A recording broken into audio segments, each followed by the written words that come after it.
It was a dark and stormy night in Poznan, Poland, 1554. The rain pounded against the cobblestone streets, and lightning illuminated the sky. In the heart of the city, a group of armed nobles stormed the prison. Their target, 3 burghers sentenced to death for adhering to the new faith.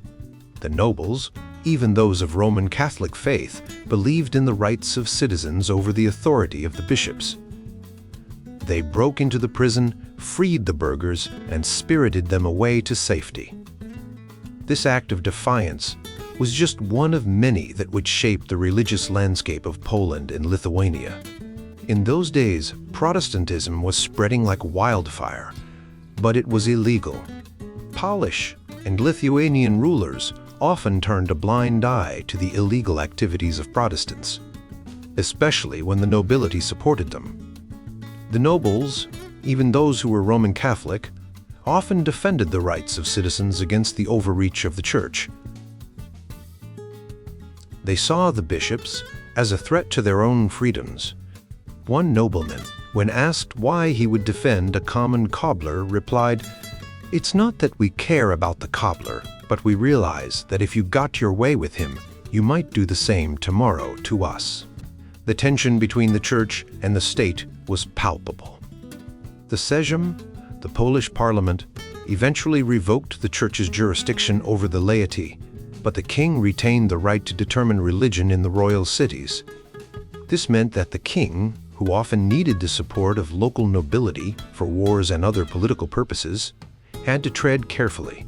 If the king pushed too hard for a single religion, he risked losing the support of the nobles, many of whom were sympathetic to Protestantism. One of the most significant figures in this period was Sigismund II, who became king in 1548. He was known to read Protestant literature and had Protestant advisors. One of his counselors even visited Geneva to buy Protestant books and encouraged John Calvin to correspond with the Polish king. In 1555, the Sejm of Piotrkow gave Sigismund the power to determine religion in the realm and called for a national council to address ecclesiastical reforms such as worship in the vernacular, communion in both elements, and clerical marriage. The Polish Protestants were not alone in their efforts. They reached out to Geneva for help, hoping that John Calvin himself might visit Poland. Calvin declined, but recommended Jan Laski, a Polish reformer who had been part of the Reformed resurgence in England during Edward VI's reign. Laski moved to Poland in 1556 and organized the First National Synod. He aimed to create a broad consensus among the various Protestant groups, including Lutherans and Czech Brethren. Laski's efforts brought a sense of unity to Polish Protestantism, but it was short-lived. In 1560, just as a division was emerging within the Polish churches, Laski died. The division was driven by the influence of Italian Protestants who had brought anti-Trinitarian views to Poland. Even Francesco Stancaro, a leader in the reform of worship, embraced these heretical views. Laski fought against these developments, and Calvin and Heinrich Bullinger wrote treatises defending the Trinity specifically for the Polish situation. Despite the rise of anti-Trinitarianism, Reformed Protestantism succeeded in establishing churches throughout the Polish kingdom. Little Poland saw the most success, with as many as 265 Reformed congregations. In Lithuania, Reformed Protestantism accounted for another 229 congregations, despite the strong influence of German Lutheranism. In Greater Poland, where Lutheranism was already well established, Reformed Protestantism produced only 15 congregations. The success of Reformed Protestantism was largely due to the patronage of the nobility. It is estimated that 1/6 of the elites embraced the Reformed faith. However, this support was also a weakness. Without a strong following from the lower ranks, Reformed churches lacked a stable population of believers to endure beyond the lives of their patrons. In Hungary, the situation was different. In 1526, the young King Louis Jagiellon died in the Battle of Mohacs, and the kingdom was split politically and religiously. The Habsburgs controlled the northern and western parts, while the Ottomans ruled the rest. The defeat was a blow to the Church, with 7 of its 16 bishops dying in the conflict and many priests fleeing. As a result, 4/5 of the parishes in the Ottoman-occupied territories were vacant.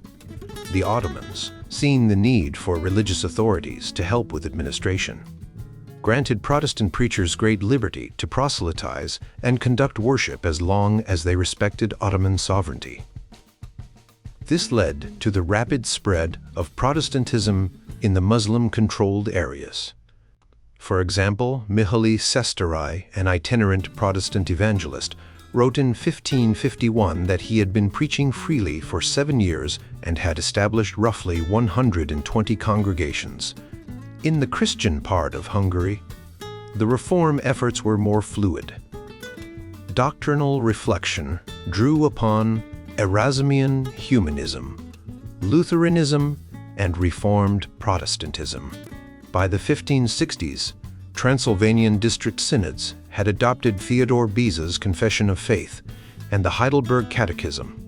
However, anti-Trinitarianism also spread to Transylvania, leading to a policy of religious toleration that made room for Reformed churches, Roman Catholics, and anti-Trinitarians. In Royal Hungary, the Habsburg rulers initially refused to enforce Roman Catholicism, but by the end of the century, with the revival of war against the Ottomans and pressure from the Roman Catholic Church, Protestants began to lose churches and pastorates to priests. The nobility in many royal towns resisted these changes, and the Habsburgs eventually implemented a policy of religious tolerance, acknowledging the dominance of Protestantism in Hungary. The lesson learned from these events was that the success of Reformed Protestantism depended largely on the support of rulers. In places like France, England, Poland, Lithuania, and Hungary, the new faith spread widely, but it could only take root where the monarchy allowed it. The Reformed churches benefited from gifted churchmen and theologians, but their influence was limited by the political decisions of the rulers. In 1559, Frederick III became the Prince Elector of the Palatinate, a small German-speaking territory within the Holy Roman Empire. He inherited a Protestant church that had been reformed along Lutheran lines, but his own faith had changed. His marriage to Maria of Brandenburg-Ansbach, the committed Lutheran, led him to adopt her faith. Despite this, Frederick's political alliances were not determined by his religious beliefs. He backed the Emperor Charles V in the war against the Schmalkaldic League, an alliance of Lutheran princes which made him an enemy to many Lutherans. Frederick's responsibilities as elector forced him to confront the tensions among Lutherans and the differences between Reformed Protestants and Lutherans. He studied the reasons for these divisions and eventually decided that Reformed interpretations were closer to biblical teaching. With the help of Pierre Boquin, a Lutheran theologian who was leaning toward Reformed Protestantism, Frederick began to implement Reformed reforms in the Palatinate. Heidelberg, the capital of the Palatinate, became a center of Reformed theology. The city's university attracted some of the most able Reformed theologians, including Zacharias Ursinus, Caspar Olevianus, Petrus Dathanus, and Girolamo Zanchi. Frederick approved laws that required church attendance and punished blasphemy and superstition. He also oversaw the creation of a liturgy and church order according to Reformed practices, and the production of the Heidelberg Catechism, which became a standard for Reformed churches in German-speaking territories. The Heidelberg Catechism was immediately translated into Dutch and became an important part of the Reformed churches in the Low Countries. Its first question and answer captured the essence of the Reformed faith. The storm of Reformation was far from over, but in Heidelberg, a new light was shining. The Kingdom of Scotland, with its rugged landscape and complex politics, was a challenging place for the Reformation to take root. Despite its initial resistance, Scotland eventually became a stronghold of Reformed Protestantism, thanks to a combination of political upheaval and the tireless efforts of figures like John Knox. In the early 1500s, Scotland was a land of few people, scattered across a vast and often harsh terrain. The country was politically fragmented, with powerful nobles vying for control. The Scottish monarchy, particularly under James V, maintained close ties with France, which made the Scottish rulers wary of Protestantism, seen as a tool of their English enemies. However, the death of James V in 1542 and the subsequent regency for his infant daughter, Mary Stuart, created a power vacuum that Protestant reformers could exploit. One of the key figures in this period was James Hamilton, the second Earl of Arran, who became the regent. Arran legalized the use of an English Bible and appointed Protestant chaplains, including Thomas William and John Rough. These men began preaching widely, and their message found a receptive audience. Among those influenced was John Knox, who would later become the leading figure of the Scottish Reformation. However, the political situation in Scotland was volatile.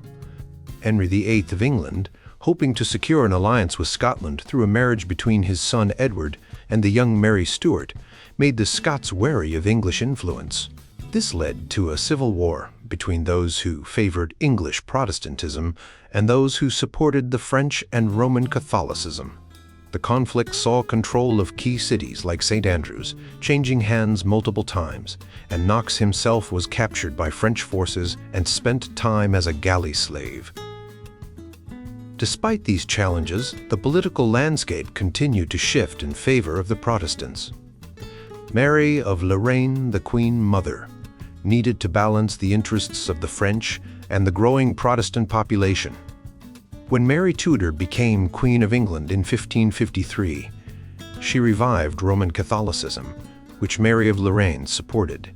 However, Mary of Lorraine also recognized the political advantage of tolerating Protestantism to maintain her influence in Scotland. This created a window of opportunity for Protestant preachers to return and gain a foothold. John Knox, who had been abroad during the early years of the Reformation, returned to Scotland in 1555. His approach was more militant than that of other reformers.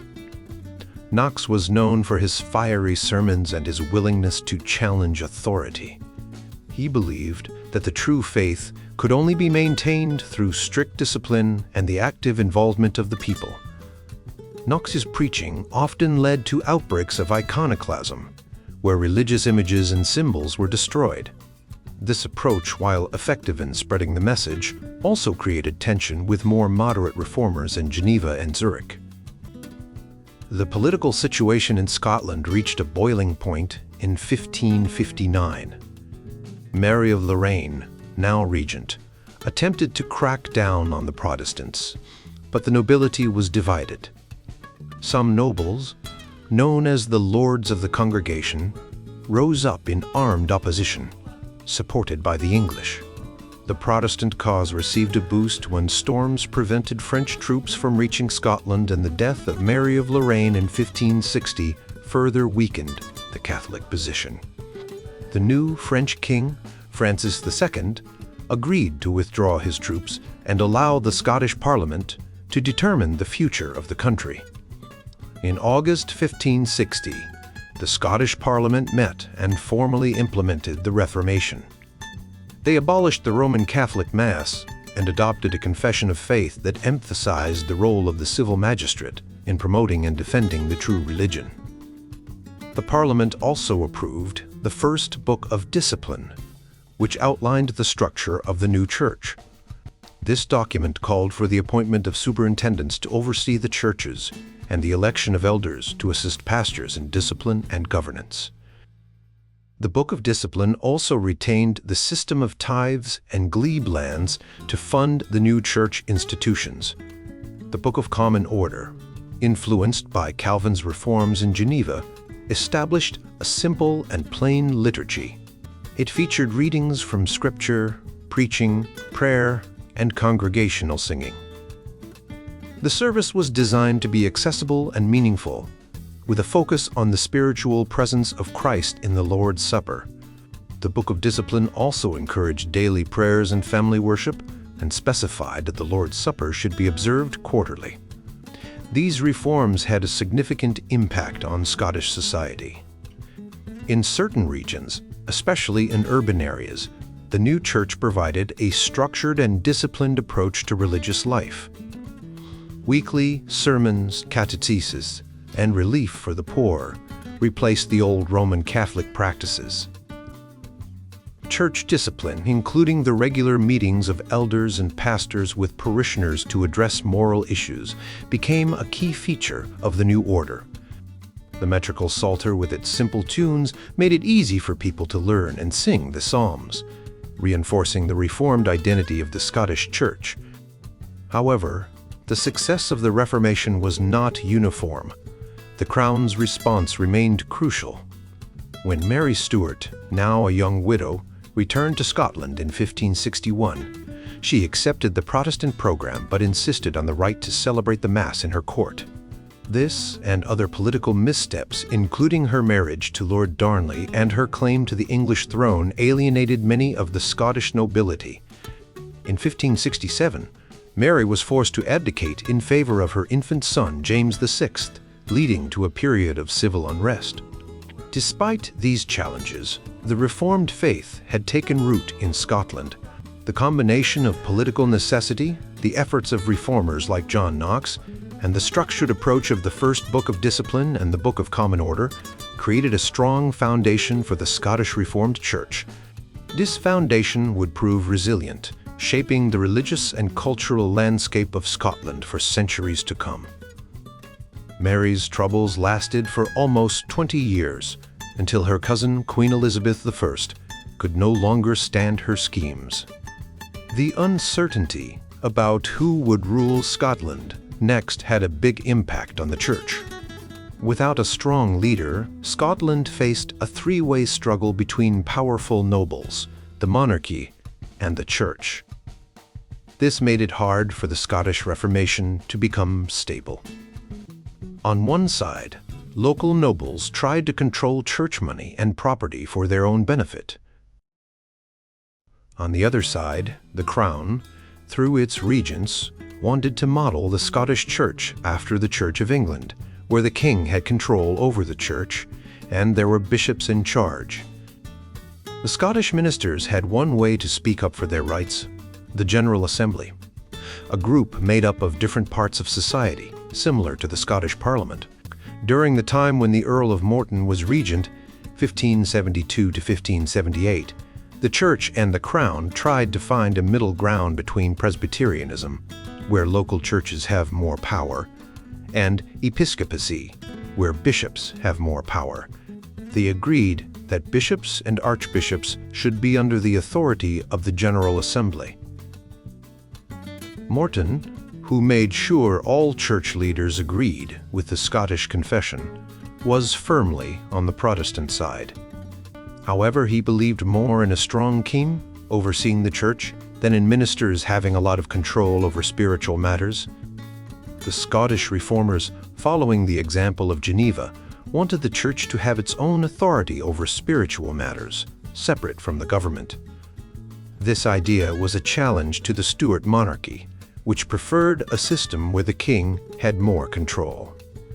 The debate was about how much power the church should have independently from the king and other authorities in the kingdom. The Scottish authorities asked for advice from Geneva. While Calvin and Beza had been okay with bishops in England's Reformation, by the 1570s, Beza thought bishops were not good for the church. He believed that all ministers should be equal, which would help keep the church well organized. Ministers in Zurich heard about Geneva's advice and suggested a different approach, favoring a mix of church and government authorities and parliament and the king's control over the church. But Geneva's advice won out, and the Scottish Church tried to follow Geneva's model of church government. The Second Book of Discipline, 1578, showed how much the Scottish Church was influenced by Geneva. It outlined 4 roles in the church: pastors, teachers, elders, and deacons. It also set up a system of church courts, from local sessions to national assemblies. The book removed bishops and superintendents and said that church money should only be used for church purposes. Even though the second book aligned Scotland with Geneva, it caused problems for Scottish politics. Parliament and the king's advisors saw the new church government as a threat to their authority. King James VI, who was young at the time, had to deal with 2 groups: Presbyterians who wanted the church to govern itself, and anti-Presbyterians who wanted the king to have control. With help from Andrew Melville, a leader in the Scottish Church, James found a compromise. The compromise mostly followed the Second Book of Discipline, but kept bishops, who had to work in specific parishes. James thought this made the church the sincerest kirk in the world. Parliament agreed in 1592, allowing church courts to approve and call their own ministers, though secular patrons still had some influence. The Scottish Reformation succeeded in creating a reformed church, but it didn't improve church life at the local level. By the 1560s, most churches in Scotland were using Protestant worship, but there weren't enough trained Reformed clergy. By the end of the century, only about half of the parishes had trained ministers. Some areas still had Roman Catholic practices. So, while the Reformation put the basic structure of a Reformed church in place, the details were still lacking. The Reformation in Scotland created a political culture where people believed rulers should fight against false worship, and clergy should guide society morally. This idea of a godly ruler and a moral church inspired Scottish Protestants to hope for a leader who would apply these ideals in both church and government. Even though the churches had trouble fully living up to these ideals, Scottish Presbyterians remained optimistic about their role in society. Meanwhile, in the Netherlands, the Reformation was also taking place, but it had a longer history. Protestant ideas reached the Netherlands in the 1520s, but the region was part of the Holy Roman Empire under Charles V, who was from Ghent. Charles saw the Netherlands as a separate entity and a center of commerce. He was very opposed to Protestant ideas and used a strong inquisition to hunt down heretics. His son Philip II was less involved and less sympathetic to the provinces, which made his religious policies even more unpopular. Protestant ideas spread among the educated and urban populations. But Charles V's response was harsh. He set up a state-run inquisition that executed many heretics. Between 1523 and 1566, more than 1,300 Dutch heretics were executed, making the Netherlands the place with the most Protestant martyrs in Europe. Despite this, the persecution only made the Protestant cause stronger. Reformed Protestantism became more dominant in the 1560s. John Calvin's ideas gained traction, and Anabaptism was also strong, thanks to leaders like Menno Simons. By the 1550s, the center of Reformed strength was in the southern Low Countries, particularly in Brabant, Hainaut, Walloon, Flanders, and Zeeland. The northern provinces became Calvinist strongholds in the 1560s, partly because of Protestant refugees from France. In the 1550s, Antwerp became home to several Reformed congregations. To avoid detection, these churches met in small groups and had itinerant ministers. By the 1560s, there were 16 Reformed congregations, including in Tournai and Valenciennes. French refugees gave these Dutch churches a strong French Protestant flavor. Guy de Bray, a native of Mons, helped organize these churches. He studied in Geneva and Lausanne and wrote the Belgic Confession, a statement of Reformed beliefs that was published in French in 1561 and Dutch in 1562. This confession helped unify the Dutch Reformed churches. In 1563, Antwerp church leaders formed synods to oversee congregations, requiring members to agree with the Belgic Confession. Despite these efforts, the Reformation in the Netherlands was more about political rebellion than church reform. By the 1560s, opposition to Spain's tactics was growing, and riots broke out. In 1566, Margaret of Parma, Philip's sister and regent, made concessions allowing Protestants to worship in areas where they were already present.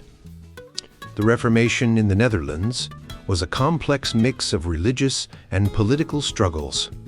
While it created a Reformed church, it also led to political independence from Spain.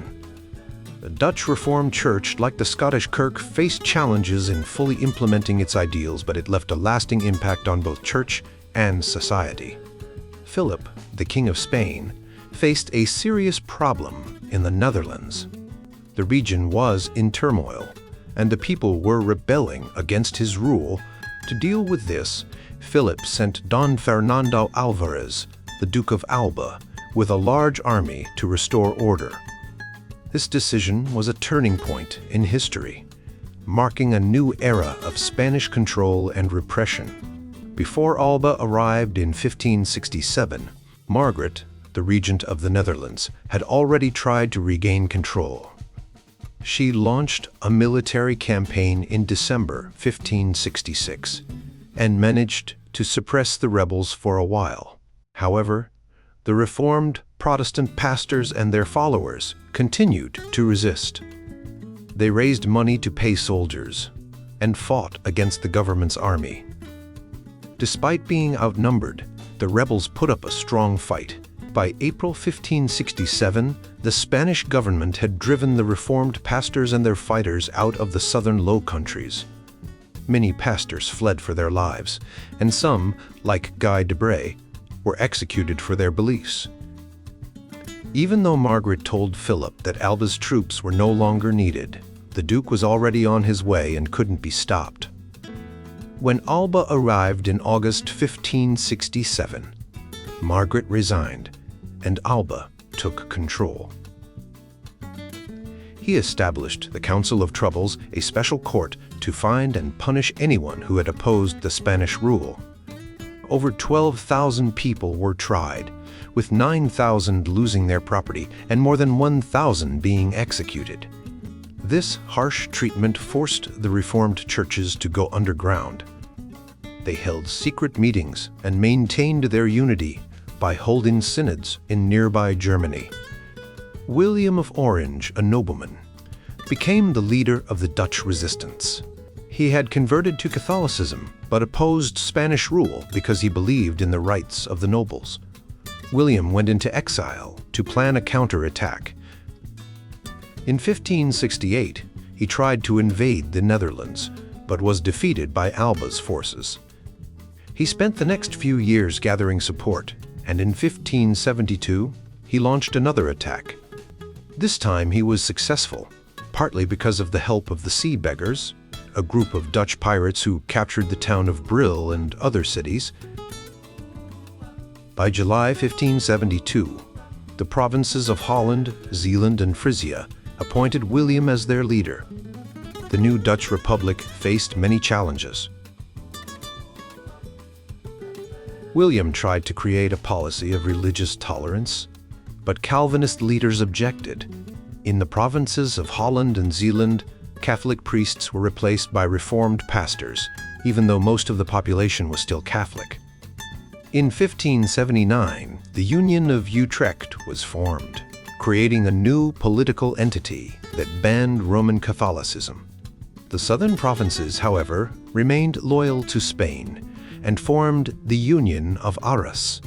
In 1583, William of Orange was assassinated, and the Spanish, under the Duke of Parma, began to reconquer the southern Netherlands. By 1589, they had retaken most of the territory, including parts of the northern provinces. The Dutch Republic looked to France and England for support, but found little help. Despite the odds, the Dutch Republic survived, and by 1594 had regained most of its lost territory. In 1609, the 12 Years' Truce was signed, and Spain formally recognized the Dutch Republic. The Reformed Church faced many difficulties in the new Dutch Republic. At first, the government tried to make the Reformed Church the national church, but this was met with resistance. The church and state reached a compromise where the Reformed Church could maintain strict discipline among its members, but not all citizens were required to attend or join. This arrangement allowed the Reformed Church to grow and become a strong force in Dutch society, even though only about 10% of the population were full members. The Reformed Church in the Dutch Republic faced internal conflicts, especially over the role of church leaders and the extent of their authority. One notable conflict involved a pastor named Hubert Duischwes, who tried to make the church more inclusive by removing obstacles to membership. This led to a split among the local ministers, and the church had to navigate a delicate balance between maintaining its principles and accommodating the broader population. Meanwhile, Reformed Protestantism was also spreading in other German-speaking regions. The controversy among Lutherans, particularly between the Philippists and the Gaisio Lutherans, helped popularize Reformed ideas. Cities like Strasbourg and Bremen showed Reformed influence, and the territory of Nassau-Dillenburg under Count John VI adopted Reformed practices in the 1560s and 1570s. The Palatinate under Elector Frederick III became a significant center of Reformed Protestantism, and Frederick's defense of his beliefs at the Imperial Diet in 1566 helped solidify a pan-Reformed identity across Europe. The spread of Reformed Protestantism in the German territories and the Netherlands reflected the broader struggle for religious and political freedom. Despite the challenges, the Reformed Church in the Dutch Republic and the German territories became a powerful force, shaping the religious and political landscape of Europe for generations to come. Frederick, the ruler of the Palatinate, was excited about bringing Reformed Protestantism to his land. However, he faced some big challenges, especially when it came to deciding who should have the power to discipline church members. This was a hot topic because it pitted the idea of a church-led system against one controlled by the state. In 1568, a student named George Withers from England proposed a debate at the University of Heidelberg. He argued that the church needed the power to excommunicate or kick out members who broke the rules. On the other side was a professor named Thomas Erastus, who believed that the state should have this power. Erastus thought that giving the church too much control could lead to tyranny and create a divide among citizens. He pointed out that in a city where only 30% of people could take communion, the church could easily create two classes of citizens, those who were in and those who were out. This debate was important because it showed the differences between the Geneva model, where the church had more power, and the Zurich model, where the state and church worked together. Theologians from both cities got involved. Bullinger from Zurich supported Erastus, while Beza from Geneva opposed him. The debate was so intense that some in Heidelberg even thought about banning Bullinger's writings. But cooler heads prevailed, and the Swiss churches didn't want a major split. Frederick himself leaned more toward the church, having responsibility for discipline. In 1570, he implemented a church order that was a compromise. Each church would have elders who could discipline members, and if someone refused to change their behavior, the church could suspend them from communion. If the person still didn't change, the church would hand them over to the city council, which could then excommunicate them. The goal was to help people change and to keep the community united. However, Frederick's efforts didn't last long in his family. His oldest son, Ludwig, was already a Lutheran, and didn't change his beliefs. When Ludwig became the Elector in 1576, he brought back Lutheranism to Heidelberg. This meant that many Reformed theologians, like Zacharias Ursinus and Girolamo Zanchi, had to find new jobs. They moved to a university in Neustadt an der Wingstrasse, where Frederick's third son, John Casimir, supported them.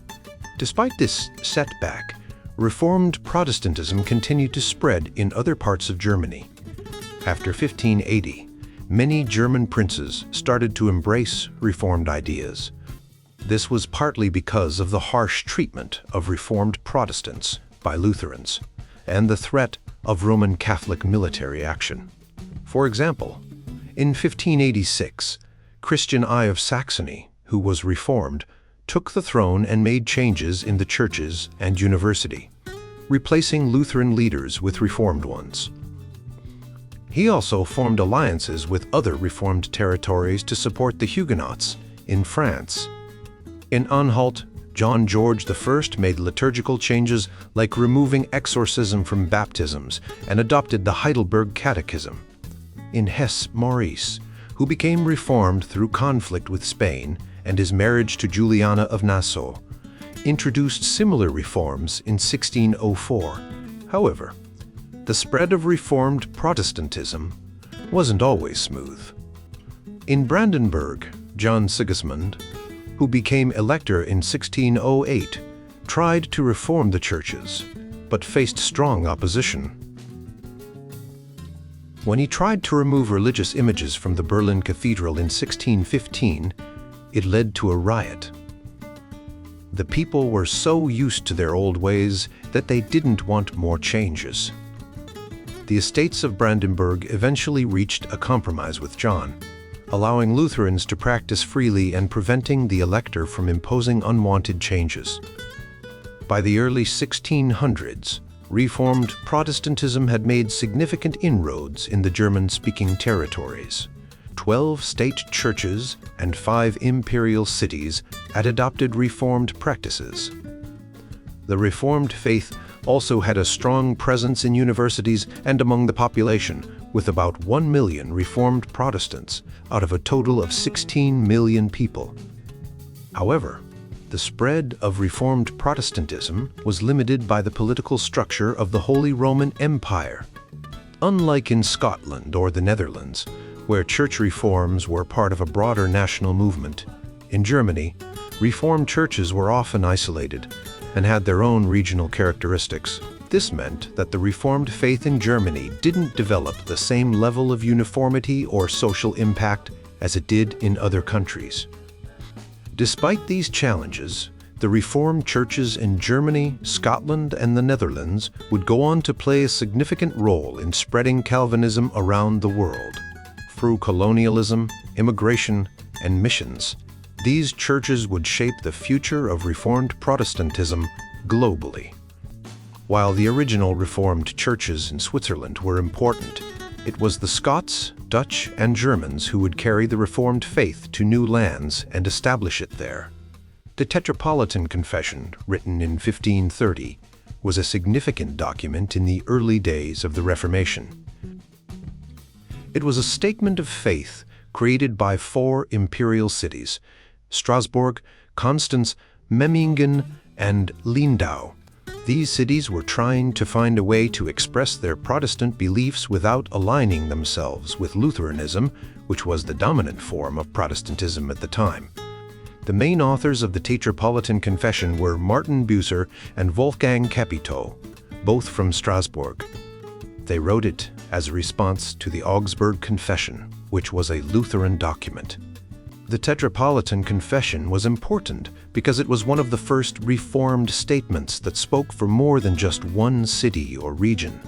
It aimed to create a unified voice for Reformed Protestants. One of the most interesting parts of the Tetrapolitan Confession was its focus on food. 4 out of its 22 chapters talked about food and fasting. This might seem strange, but it was actually a big deal. The Reformation in Zurich had started with a protest against the Catholic Church's rules about fasting.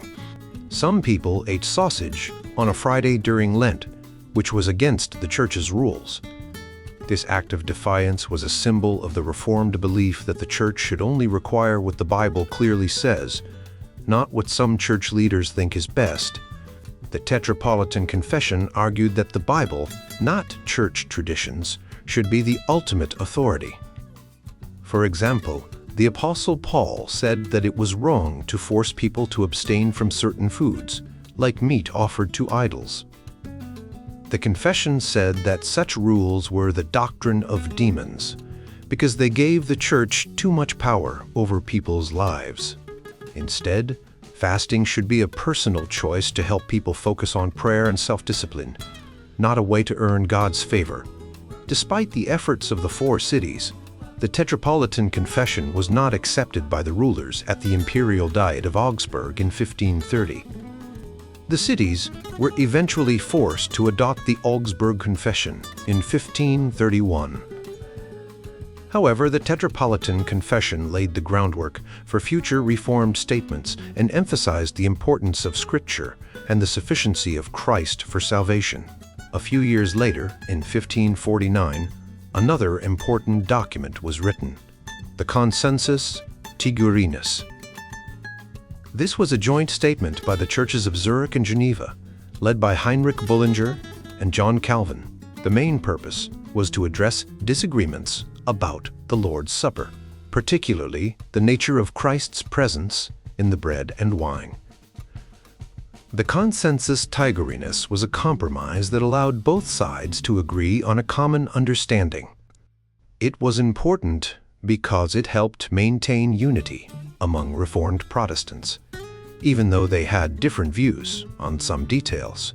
In 1566, Heinrich Bullinger wrote the Second Helvetic Confession. This document was more comprehensive and positive in tone compared to earlier confessions. It was intended to explain Reformed beliefs to the rulers of Germany and to other Reformed churches in Europe. The Second Helvetic Confession covered a wide range of topics, from the nature of God and salvation to the role of the Church and the sacraments. It also addressed practical issues like prayer, marriage, and the duties of civil government.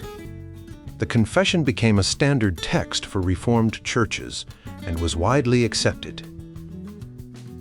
The Harmony of Confessions, published in 1581, was another effort to unify Reformed Protestants. It was a collection of various Reformed confessions, including the Augsburg, Tetrapolitan, and Helvetic confessions. Among others, the editors arranged the content in a standard order, starting with affirmations about Scripture and the Trinity, and moving through topics like creation, sin, Christ, the Church, and civil government. The Harmony included Lutheran teaching on the Lord's Supper, but with a footnote explaining that the Reformed view was different. This was an attempt to show that Reformed and Lutheran Protestants could find common ground. Despite these efforts, Reformed Protestants faced many challenges in the 17th century. In Poland and Hungary, the influence of the Catholic Church and the Jesuits led to a decline in Reformed Protestantism. In Poland, the Jesuits gained the support of the nobility and the king, and by 1650, only 40 Reformed churches remained. In Hungary, the Habsburg rulers and Catholic leaders worked to reverse Protestant gains, and by the end of the century, Reformed Protestantism was severely weakened. These challenges showed that the Reformation was not just about theological debates, but also about political power and social influence. Reformed Protestants had to navigate a complex landscape of rulers, nobles, and religious leaders to maintain their beliefs and practices. Despite the difficulties, the Reformed tradition continued to evolve and shaped the religious landscape of Europe.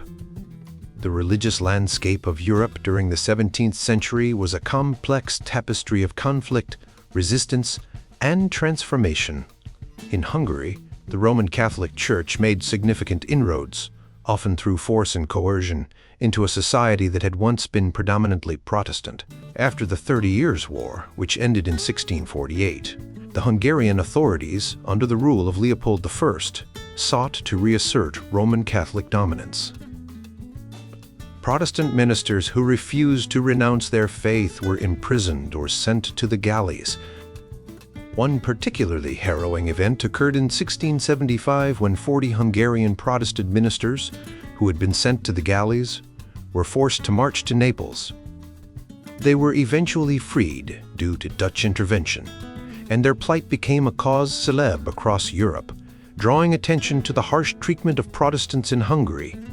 The Hungarian nobility, eager to protect their rights and privileges, resisted Leopold's efforts to impose religious uniformity. They formed alliances with France, which was always looking for ways to challenge the Habsburgs. By 1681, a compromise was reached, and Leopold agreed to restore the 1670 agreement that granted religious freedom to Protestants. However, his efforts to undermine Protestantism continued, and by 1700, the Reformed Protestant population had dropped from 40 to 45% to about 1/3 of the total population. In France, the situation for Protestants known as Huguenots was equally challenging. The Edict of Nantes, issued in 1598 by Henry IV, had granted Huguenots limited toleration and protection. However, this peace was short-lived. Louis XIII, who ruled from 1610 to 1643, began to impose Roman Catholicism on Protestant strongholds, such as Bern. He also used political and economic incentives to encourage French nobles to return to the Catholic faith. The memory of the St. Bartholomew's Day massacre in 1572, where thousands of Huguenots were killed, made the Huguenots wary and defensive.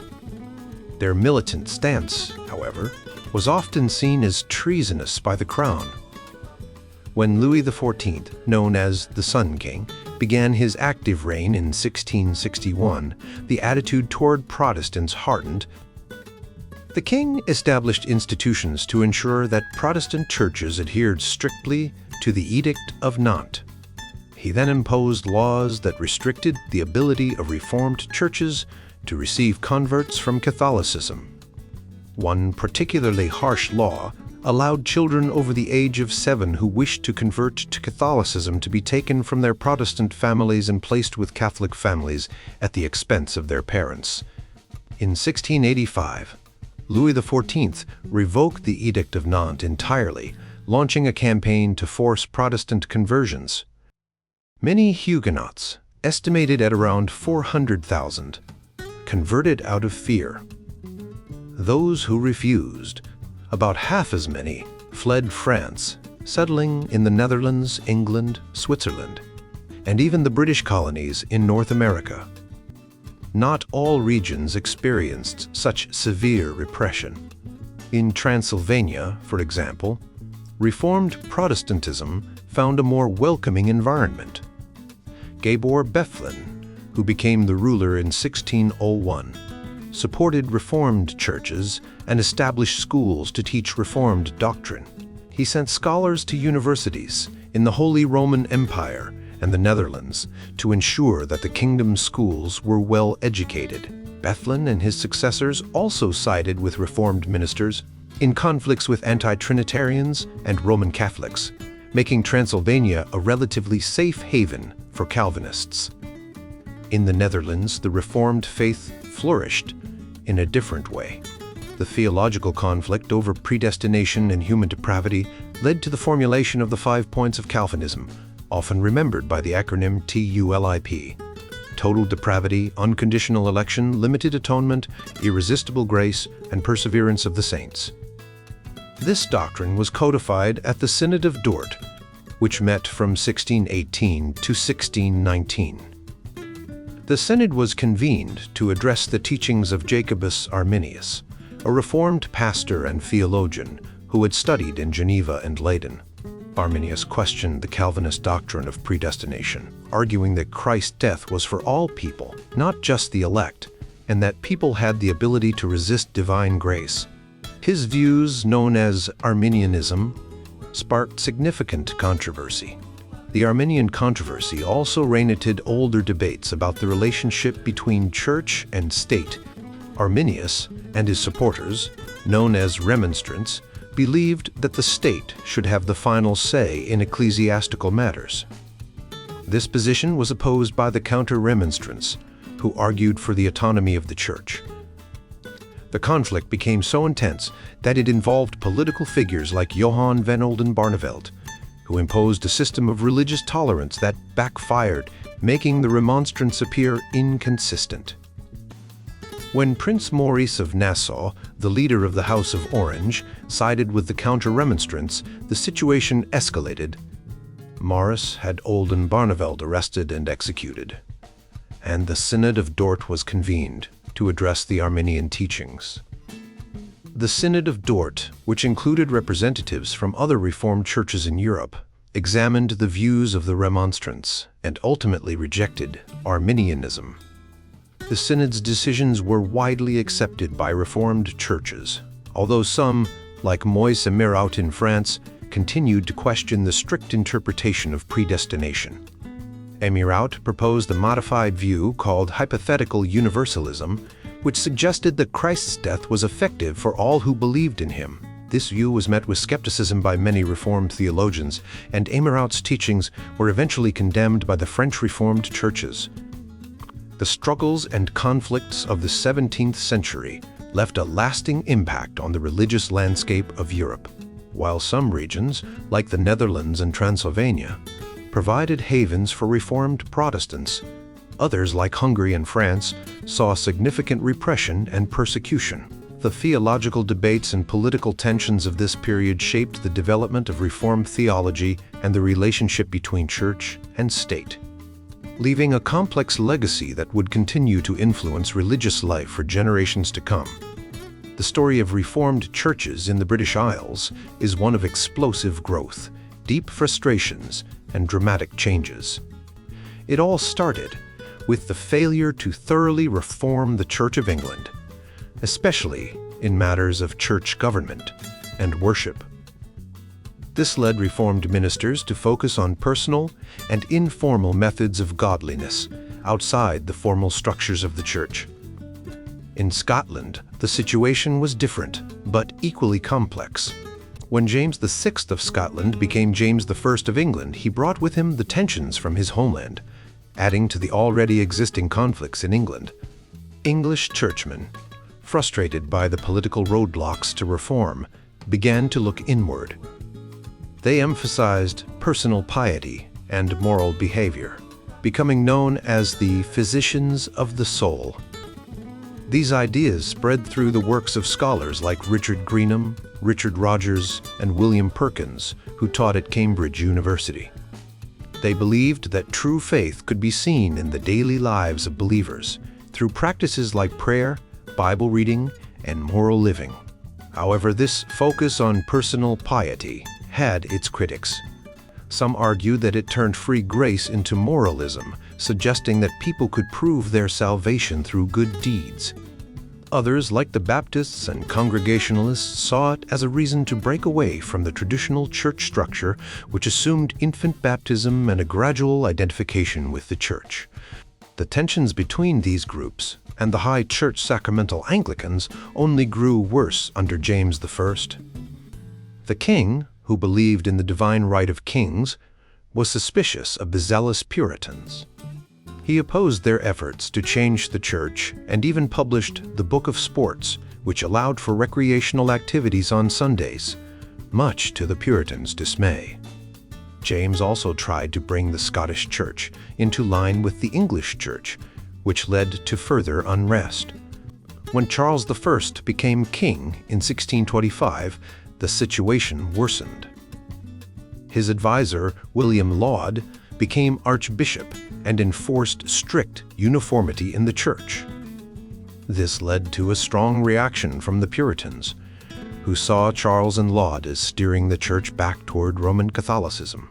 Many Puritans left England, some settling in the Netherlands, and others heading to the New World to start a new life in New England. In Scotland, Charles' policies were even more provocative. He ignored the compromise his father had made and tried to enforce a new prayer book that many Presbyterians saw as too similar to Roman Catholic practices. This led to a revolt in 1637, where people in Edinburgh's St. Giles Cathedral threw stools and shouted in protest. The Scottish faithful responded by signing a national covenant to preserve their religious beliefs. This covenant drew widespread support and marked the beginning of a powerful movement against the king. Charles tried to use force to bring the Scots into line, but he was unsuccessful. The Scottish military proved superior, and the king's failed attempts to get funding from the English Parliament only increased tensions. The English Parliament, already divided on religious matters, impeached and imprisoned Archbishop Laud. The conflict between Charles and Parliament erupted into civil war in 1642. During the war, Parliament called for an assembly of ministers and theologians to meet at Westminster to devise a new church order. The assembly, which included both English and Scottish delegates, worked on a new confession of faith, a directory for worship and catechetical aids. They aimed to ensure uniformity of faith and practice in England. However, the political situation made it difficult to achieve this goal. The success of Oliver Cromwell's new model army against the king's forces led to a church polity that favored Presbyterianism, but allowed for independence and state involvement. The Westminster Assembly's work on liturgy and the Confession of Faith reflected a balance between Scottish and English views. They incorporated themes from English practical divinity, such as strict Sabbath observance and family worship, while following the teachings of the Synod of Dort on the atonement, regeneration, and the security of the elect. Despite the Assembly's efforts, the reception of their work was mixed. During the Civil War, the English churches resisted many of the prescriptions, especially the rules for Presbyterian church government. After Charles I's execution and the establishment of the Commonwealth under Cromwell, religious life in England became chaotic. Parliament allowed for a variety of religious observances, but still maintained control over the ordination of ministers. The shift from a strict ecclesiastical establishment to religious chaos was one of the most dramatic changes in 17th century European church life. The consequences of the English Civil War were also significant for Scotland. The Scots, true to their covenant, considered supporting Charles, but were divided. After Cromwell's defeat of Scottish forces, the country fell into a political vacuum. The religious disorder of England spread northward, and Scotland lost its independence. The split between those who supported the next Stuart monarch and those who saw defeat as a sign of God's judgment continued to shape Scottish religious life. In the end, the story of Reformed churches in the British Isles is one of deep faith, intense conflict, and significant change. The experiences of the Puritans, Presbyterians, and other Reformed groups during this time laid the foundation for the future of Calvinism in the New World and beyond.